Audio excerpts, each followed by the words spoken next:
มื้อนี้เราสิมารีวิวตัวนี้จะเป็น Tactical เนาะ Tactical 2025ตัวนี้มันออกตอนท้ายปี2025เนาะ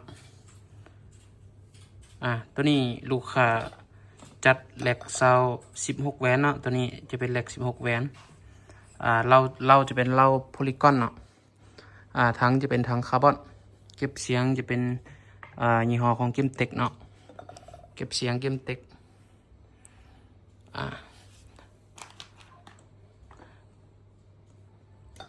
1 เซตจะมีประมาณนี้เนาะแล้วตัวนี้จะเป็นแท็กตีคอคือกันเนาะตัวนี้จะเป็น8แหวนแหลก8แหวนลูกค้าทางสวรรค์ตัวนี้จะเป็นทางอะลูกลมอนเนาะทางอะลูกลมอนแล้วลูกค้าจะสั่งจะเป็นไฟสายเนาะไฟสายลูกค้าผู้ใดสนใจไฟสายหานเฮาก็มีคือกันเนาะตัวนี้จะมี2สีเนาะไฟสายสามารถซูมได้เนาะจะมี2สีขาวไตโนแล้วก็จะเป็นทั้งสีเหลืองเนาะจะมีสีเหลืองกับสีขาวเนาะ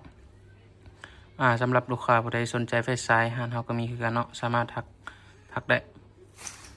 ตัวนี้จะเป็นไฟสายแล้วสุดนี้ลูกค้าจะจัดเป็นกล่อง BSA เนาะกล่อง BSA เก็บเสียงของเกมเต็กคือกันแล้วลูกค้าจะสั่งตัวนี้จะเป็นคาไซแบบยาวเนาะ